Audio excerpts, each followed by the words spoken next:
monthlies on Hudson, Dobbs Ferry, Arzan, Hudson, Irvington, Tarrytown, North Manor, Scarborough, Oxford, and finals at Croton-Harmon.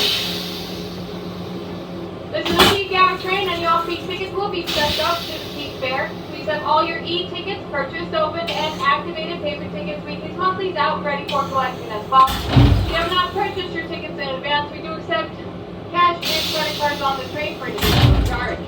Once again, just a reminder, your e-tickets are to be purchased, opened, and activated before you board a Metro-North train. To avoid being charged the on-board fare, please go now and do not wait for the conductor to reach you. Once again, this is your Hudson Line 625 peak hour train to Croton-Harmon.